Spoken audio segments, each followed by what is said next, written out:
All right. Well, hey, everybody. What's going on? So are we live? We're ready? Yeah, we're live, man. So we're having some serious technical difficulties right now. Zach can hear us. Zach cannot hear us, but we can hear him and see his video. Something's up with Olee's lagging. Brian's occupied. Nate's stuck at work. And Bill disappeared. So Bill's So got we're gonna have thing a going on. fabulous show. Let's go. So with that said, we're having some video lag issues with Olee's. It's something with the connection. So anyway, apologies everybody, but we figured we'd at least hop on and try to get some sort of little conversation going. So yeah. What do you think? What can we do? So anyway, grass seed. We were going to talk about seed tonight. And I always like the episodes where we sit down and we talk about grass seed, different types of grass seed. What are we looking for in a grass seed? All these things. Certainly a topic that I enjoy talking about. So, what are you going with this year? You going with the Artemis again? You sticking with that? I am. I wonder how bad it's lagging. I don't understand what's going on. But yes, sir. If people can hear me, yeah. Yeah. Oh, I can hear you fine. It's there's something your video just keeps being a little bit choppy, but yeah, we just figured we'd hop on and we'll do something quick and dirty, and then maybe we could circle back on this like next week or some other week. We're working on getting some of our friends at different seed companies, reaching out to them, see if they want to come on at some point in the fall. So we'll definitely be doing at least one more show through the fall on grass seed, and that might be with a specific company or with one of the researchers. We're still trying to work some things out, but in terms of overseeding, we wanted to just kind of do like a general conversation about grass seed and kind of what we're looking for, when the right time is, kind of go from there. So I think it's it's kind of hard to say. I mean, when do you usually overseed? When do you plant grass seed? Normally in October. Okay. This year I'm actually going to try to do it a little sooner. And the sooner you can get started, the more you get roots developed before winter. What we see on top's pretty, but what we need is under the soil to be strong to make it through Mother Nature.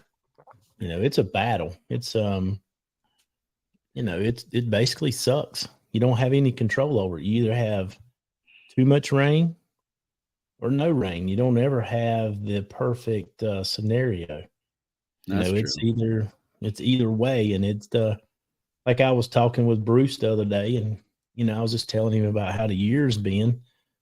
He's like, life sucks. And I was like, well, yeah, to a certain degree it does. You just have to roll with it. It's what you do with the sucky part, Yeah.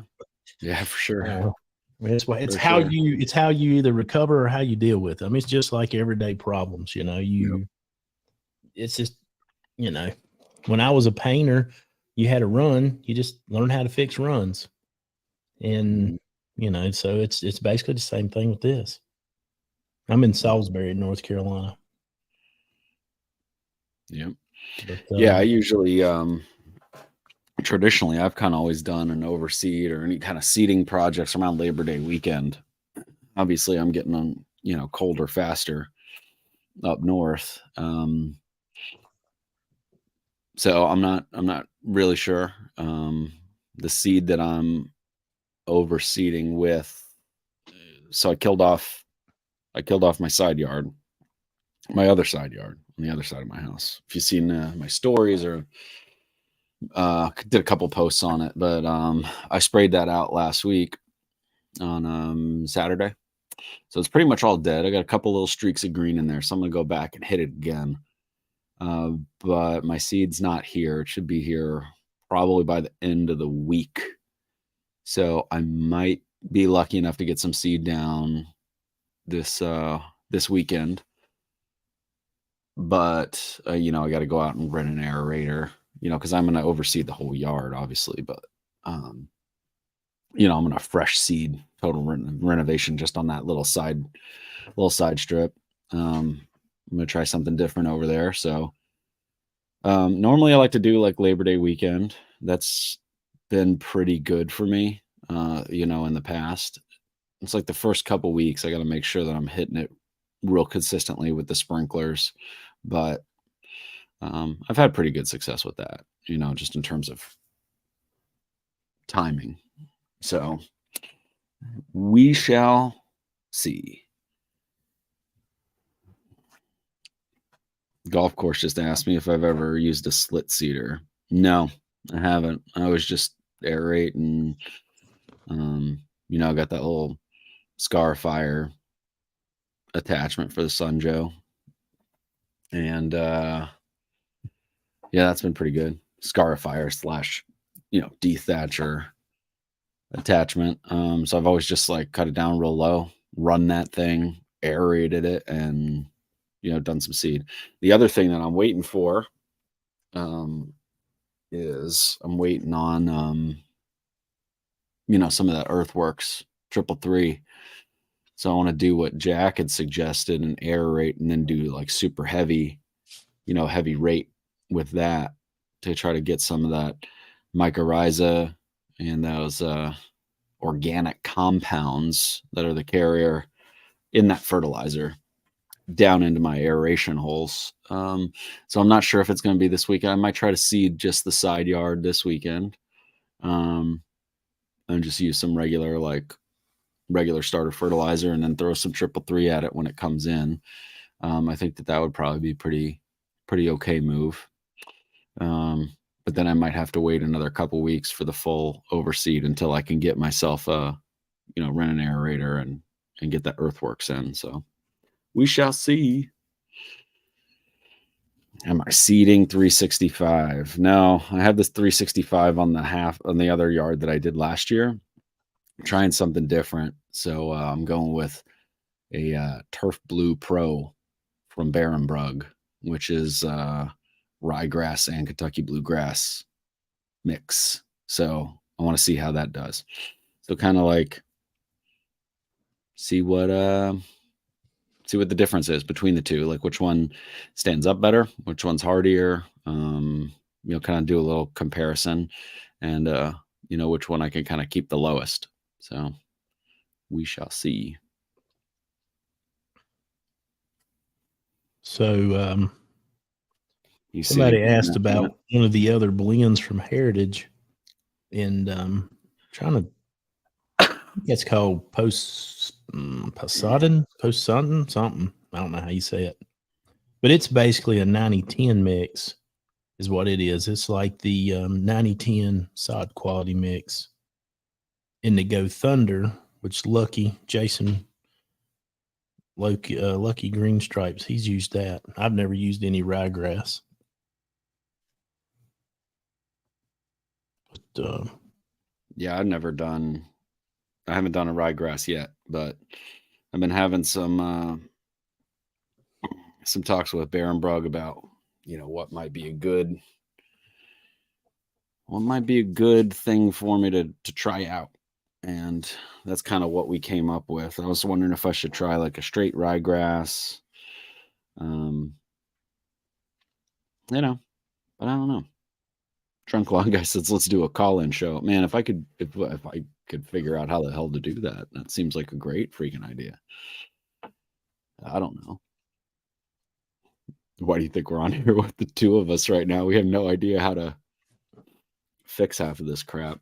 I'm not the technological freaking expert guy. I don't know what the hell's going on.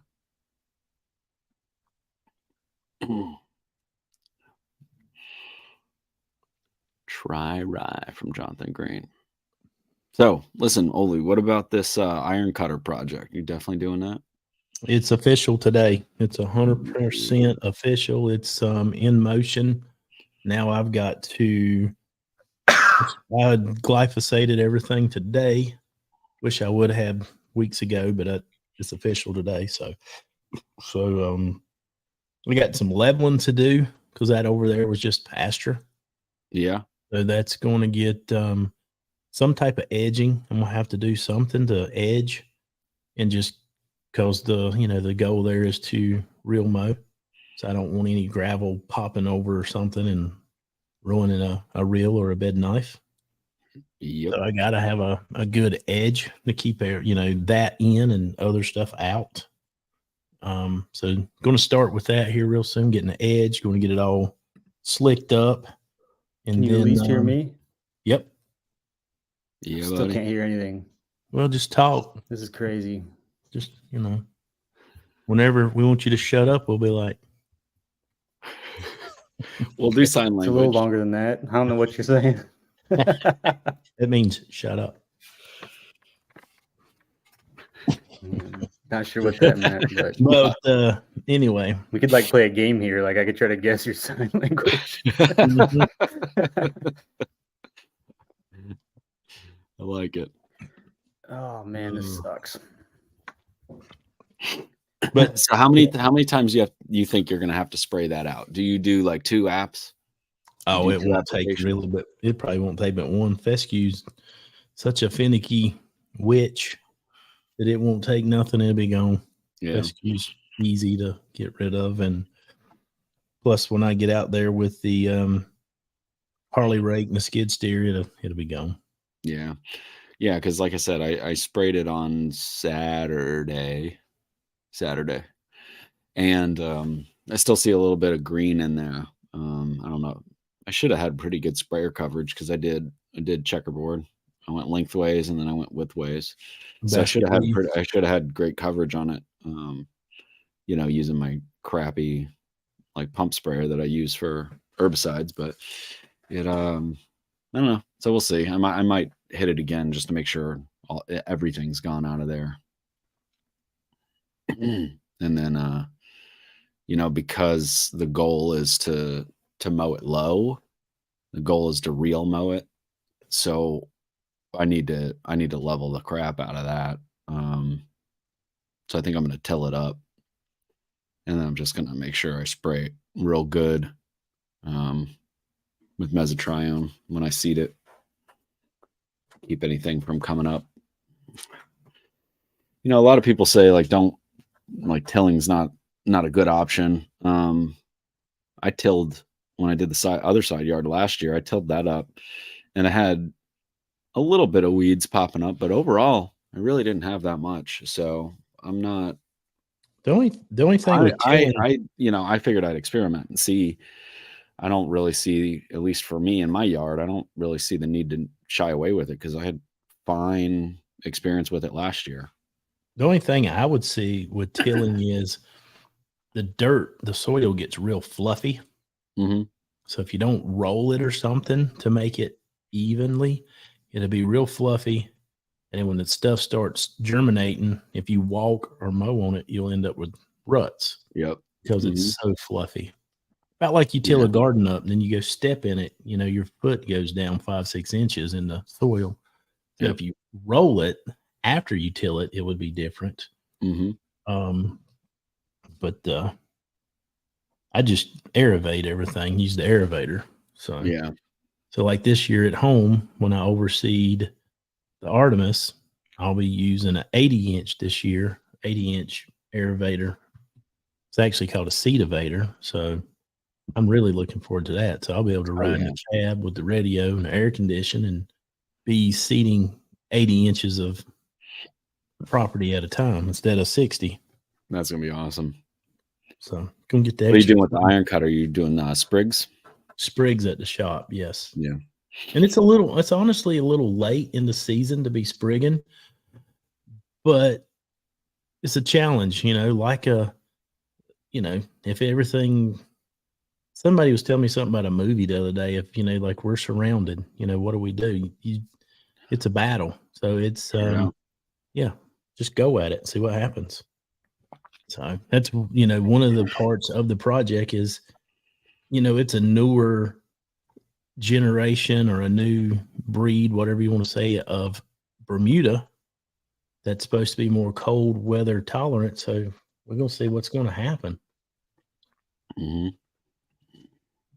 So may have to get some blankets, may have to do, whatever it takes, but get it grown in as fast as possible.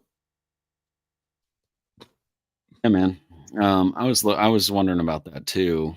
I was wondering about trying a growth blanket because before I settled on this, I was wondering if I should try to do.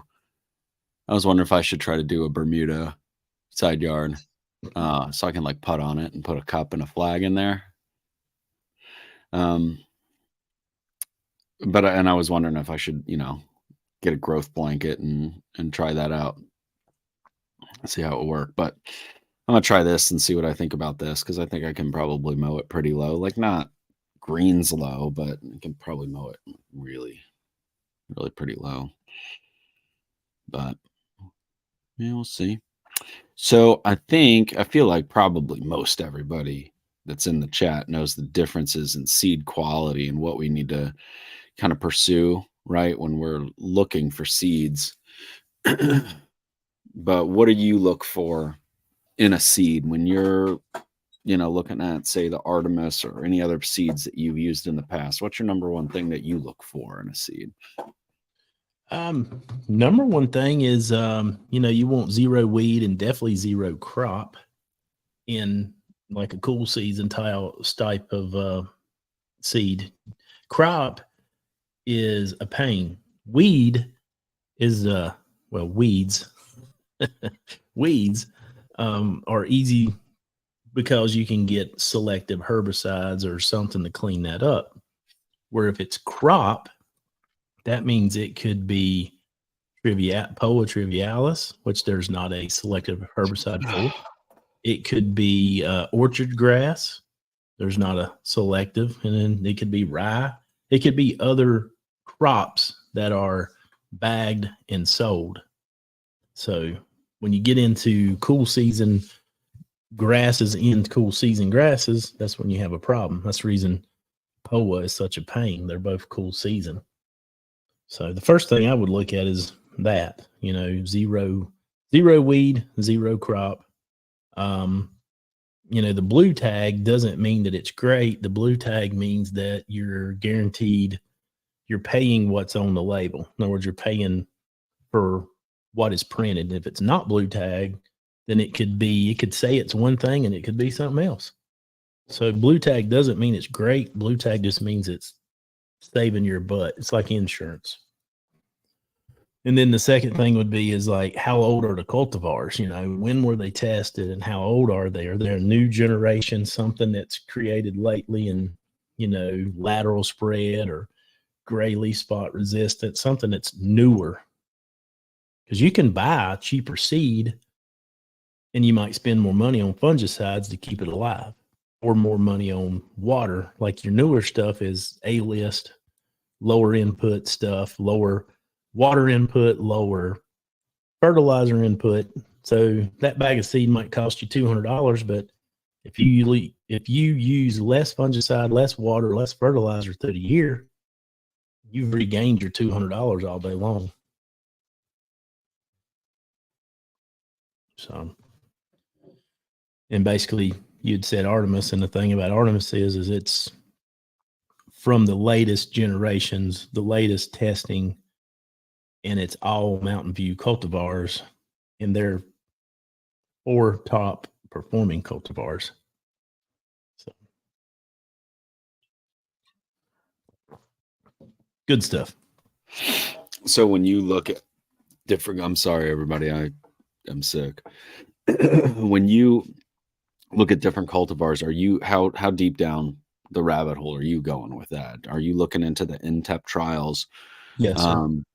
And you're looking at the, I don't know what the right word would be. I guess the scores and years. How recent the trial was, how recently it's been evaluated and tested. Yes, I mean if it was, and see that's something that I see and talk with people a lot. Like, oh man, this right here done really great. Yeah, it done really great in 2012. We're 2023. It's not even in the test anymore. It's not even being tested. It's not even there. It's like me saying, hey, man, when I was 25, I was a bad mofo. Now I'm in my 40s. I think I'm a bad mofo, but I ain't as fast as I used to be. So I tested real good years ago, but what's today? What's real world? What's happening now? Yeah. But anyway, yes. So, and then to answer your question on that, basically, in the old days, you would sit down and you would look at some grass seeds, and you'd take your scores. Like some of them score 5, some score 6, some score 7, in different categories, and you'd sit down and write these numbers, and next thing you know, you'd have just a pile of numbers. Well, Bruce, that was on our show a while back, he actually come up with what he calls the turf tool, and he puts all those scores in there, and then it generates all these numbers, and then it tells you, hey, this is your top 20. And then you go and look, and it's got it all figured out. And then here's the crazy thing, like you can look at his score, and the number 1 cultivar for cool season fescue is actually by Barenbrug, and I think it's called Bonfire Without Looking, and it's a phenomenal cultivar, but there's only a little bit of it produced. So only a select few of people can actually get their fingers on it, but there's not enough to bag, say 500 bags or something. Good Lord. Whoa. What is this? What is Trash this? talk. I've been hearing about Morgan Wallen shaving his head. What happened to you? Jeez. I'm on vacation, fellas. Oh my goodness. Nice. Good for you. Where are you? Yeah. I just listen. You guys talked so much about real mowing. I You had to get on there. I had to see what was up with this. Oh, hey, listen. Things are changing. The times, they are changing. Oh gosh. Sometimes you get bored and you got to get into new things that you shouldn't get into.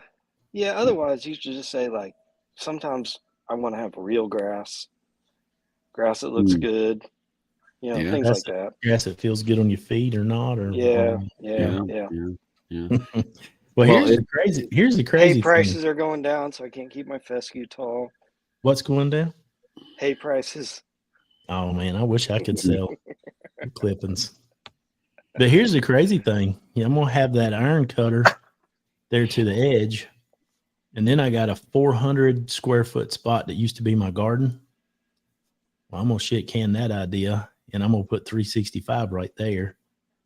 So at the shop, I'll have the iron cutter and then the 365. And that way, when I mow this little bit with the new mower and get all happy at this, super short level, I can jump over and blow that, mow that 365 at the same level. What kind of mower are you going to get? I don't know. That's in the air. I'm looking, I'm studying, I'm dreaming. We're going to find out. You should have Turf Tamer work you up something. I see all them he's rebuilding. Yep. Yeah, he's really killing it. Like, he really leaned into that, and it's really awesome to watch him, renovating and refurbishing all of those greens mowers and modifying some of them, and it's pretty cool. They're beautiful. I mean, he works his tail off on it. Oh yeah. Did he go? Is he full time or is that still a side gig? No, it's still a side gig, but I mean, he does equipment, I think, full time. So yeah, he sells Kubotas. Yeah, I'll tell you what, they're cool. I like watching his videos. I like seeing ones that he's making for people. I think that's pretty badass. Yeah. It's pretty. I've sent a couple guys his way. I mean, he does them better than I think anybody else I've seen do them. So. Yeah, it looks like he definitely knows what he's doing. He's got a pretty great attention to detail. Looking at his, just looking at his reels on Instagram and stuff. Pretty awesome looking at. But and a GM 1000, I mean, you can get 8-blade reel. You can get a high to cut kit that changes out some pulleys on the side, so it'll cut cleanly, you know, up 3/4 to an inch, you know. So I mean, you don't have to keep it 1/8 of an inch for it to be really well done. It's cool. It's cool to know. So you can dial them into whatever you want. Yeah, I had a really strong desire to kill off my whole front yard and level it and do something real short. And yeah, it just wasn't in the cards this year. So figured I'd compromise and try a little side yard, see what we can do. Yeah, I was asking Yard Hard about seed prices this year, because he just earlier this year switched from seed production to more the customer client stuff. Just seeing prices have come down this year, but they're still not all the way down. He said they're going to be kind of new normal right now. Yeah. Well, a couple years ago when we had that drought and their seed yield was so low, I mean, they pretty much called it when we had Mountain View and Barenbrug on, you know, our first year doing the show. They were like, yeah, it's rough. Yield is way down, and that's going to affect market prices for the next couple of years. So I guess that's what we're still seeing. Yeah, he said yield was still down this year, but not as bad. So yeah. I'm looking at overseeding. I took a year off from overseeding, you know, winter rye, and I think I'm going to go back at it this year, but I'm going to do my entire yard, not just my front yard. So I killed the blue Muta off this year, and just went straight Bermuda on the backyard, and I'd like it to be green again this winter. So I gotta order some seed. Yeah. So you killed off the 365 SS. Now you had it in the back, but not the front, right? Yep. So are you going to overseed front and back? Yep. Yeah. That would be the biggest challenge from being a cool season person to playing around with some warm season is the dormant times, you know, about the color of that shirt, it looks like for a couple months. And I can't, I'm green about 11 months, you know, depending on how the weather is, and mowing just about all that. And I don't know, that would be the biggest change. But that's the reason for overseeding with, I guess, rye or something. Yeah, I mean, you can paint it, you know, but for us, you know, our kids still are outside kids, and when it gets brown, it just all those stems track inside the house, and so if you have something there, nothing gets tracked in the house. That's wife reason, you know. So she's probably the one pushing me to buy seed more than I am. I like taking a break off from mowing.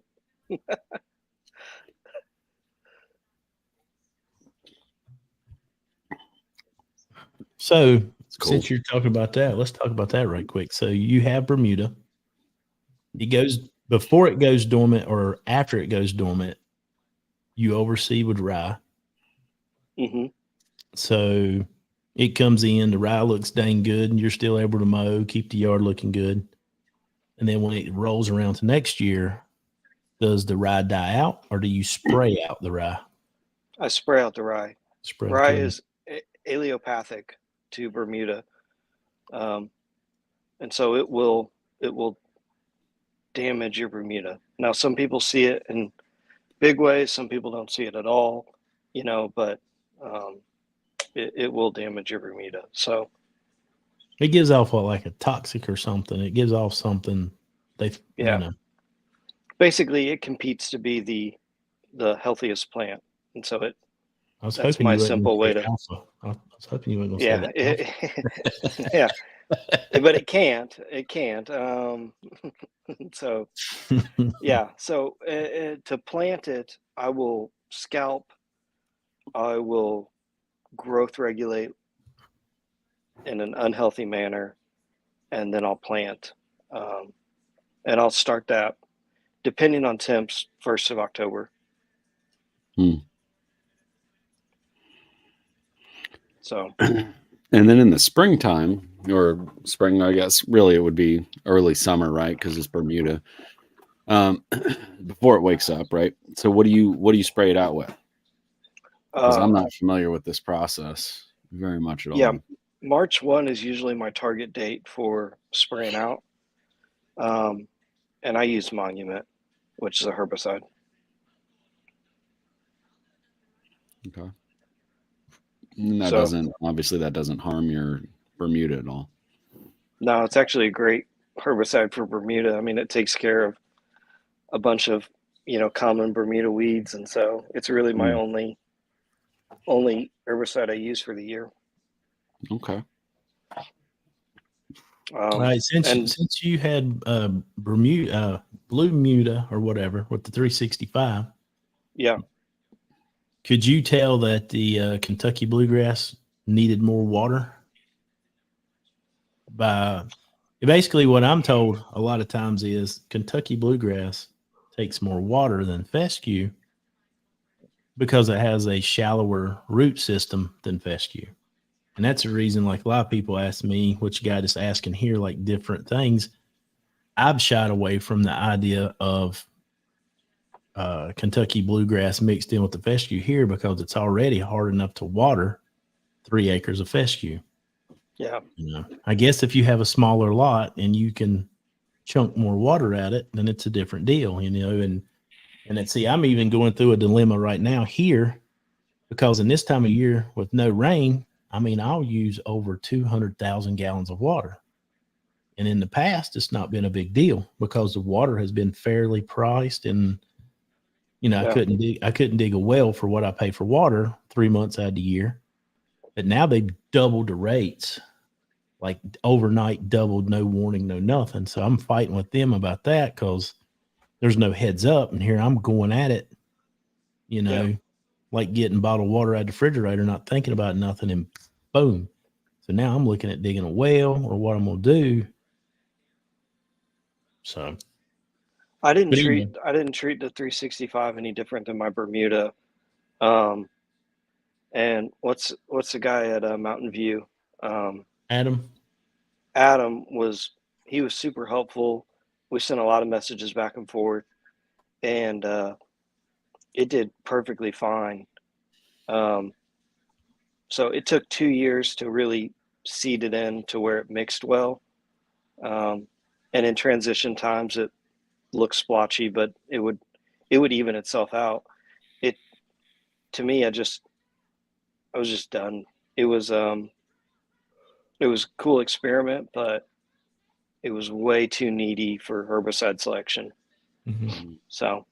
So when it got to be summer, when it's time for the Bermuda to show out, would the bluegrass go dormant or would it just hang in there? It hung in there.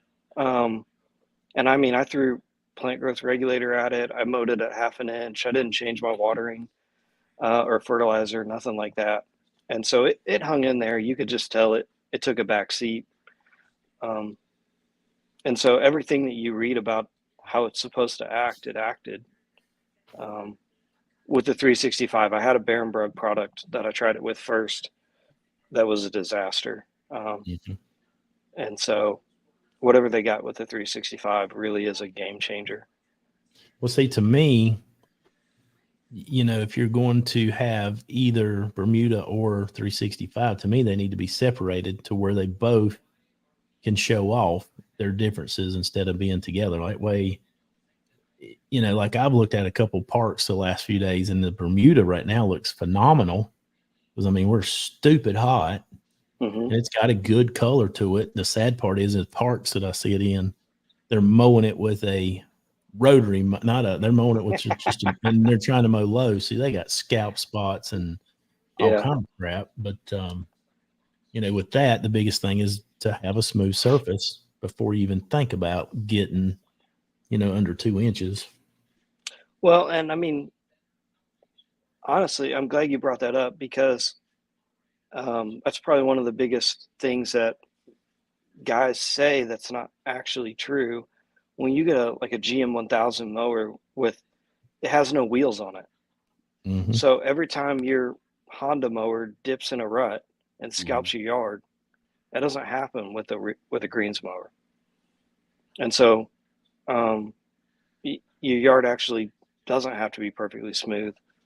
When my son, if he scalps my yard down, or picks up the clippings after I scalp it with our Honda, which we use for that, he will still scalp portions of my yard with my Honda at 3/4 of an inch setting, and I'm mowing, at 4/10 of an inch right now with the Toro. Right. I see what you're saying though, because with your 4-wheeled mower, it can dip off in a hole in the blades, riding on the dirt. Where with that, at least you have a roller in the front and I guess a roller in the back, and it's it's almost like a seesaw. It's heavy as hell, right? So it's just gonna sit there and do one of these. It's just gonna kind of straddle those low spots, or at least it's not gonna say like dip in one spot because it's so heavy over that. Yeah. I mean, what's the cutting width on the GM 1000? That's the biggest. 21 inch. And then the 1600 is 26 inch. That's the biggest thing that I've seen. I'm used to covering some ground at a time. Those things ain't very wide. No, but they mow about twice as fast as what Brent, you have a HRX 217, right? Yeah. Yeah. The fastest setting on that is below the lowest setting I can run my GM 1000 at. So that's I mean they move.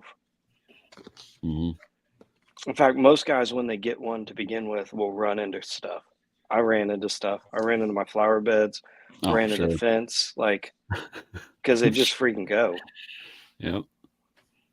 Yep. That's one thing I was talking with a fellow today. He said that some models you can control, like in other words, you can run it wide open engine RPM, but you control how fast you're moving. Where some of them, when you go wide open, it's about dragging your ass across the thing, Yep. Yeah. And there's pros and cons to both of those. But because you're wanting to match frequency of cut or clip rate, because if you don't match clip rate, if your blade is spinning faster than your mower's moving, you have an off clip rate and your yard's going to look funny. You're going to have a weird texture in it. And so you want to match them. So some guys can do that by having something that's adjustable. The simpletons can just let the company decide that for you. So how's the John Deere's? Good. Lyle Yardhard has one. And so, there's a couple different, I wish he was on because he could tell the differences better than I can. Are you talking about the Turf Tamer? No, Yardhard. Yardhard. Yeah. He runs a Toro, or no, John Deere. Sorry. Yeah, I couldn't tell you what they are off the top of my head. All right. Well, go out and get you one. Come on. I will. I'll have one. I don't know which one yet, but I'll have something. You start with the Toro. Start with the Toro. Well, I don't want to buy twice, so I'll buy once, cry once. Well, then go get a triplex, because when you realize what it looks like, you'll mow your whole place like that. Oh, yeah. I'd love to have that here. Yeah. I think that the biggest thing I battle here, and I've got a really good blade sharpener, ground speed has a ton to do with what's going on. And when I start mowing this place, I want to get it over with. So, I'm wide open, but I'm also super thick, and then you're wide open and some super thick, and the cut is not that great. So I'm Didn't sure. you use growth regulator this year? Or I did you never try it? I did when we went to Mexico, and I was phenomenally blown away by that. I got too aggressive with it, but hey, I learned a lesson. But I got super aggressive with it, and when we got home, I didn't mow for weeks. I mean, it didn't. Luckily, I didn't have no problems, but it just it didn't grow for weeks. But normally I go on vacation and I mow, and we're gone, 5, 6